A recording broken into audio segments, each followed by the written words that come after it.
So welcome back to the shop. Decided to bring you more content, and so we've got part 2 of the Japanese utility toolbox, and there will be a part 3. So part 2, we're going to basically cover the ends of the box as well as the bottom part of the box. You're going to love part 2. Glad you're here. Share while you're watching, and definitely enjoy. We will see you soon.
one thing I noticed about these mortises is that, especially with something like walnut, it seems like maybe that's just the walnut that I purchased. But when you're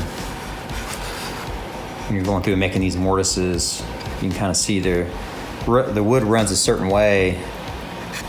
The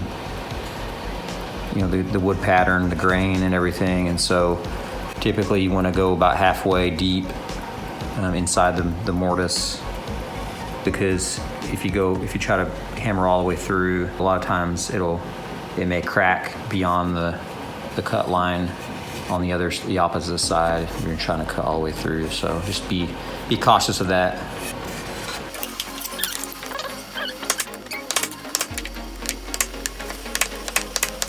So you go about halfway through, and then you flip your piece over and cut from the other side. So you start chiseling out from the other side, and then kind of meet in the middle. So that way you don't have any tear out on the edges. I had a little bit of tear out earlier when I was doing one of these sides. Mainly as well because I didn't chisel out you have to chisel out your lines deep enough to where when you start to extract the wood, it doesn't start tearing beyond the edge, which will mess up the mortise.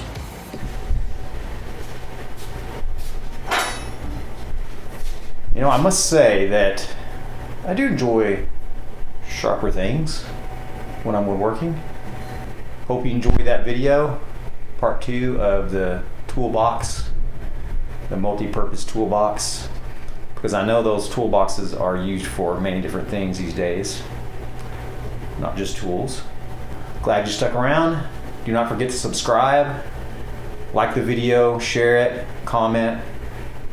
Let me know about any questions you may have about my shop or about the making of the toolbox. Part 2, so stay tuned for part 3. Make sure you click the bell so you can get alerts for when I post future videos, because you don't want to miss it when part 3 comes out. Thank you for watching. Go shake some wood.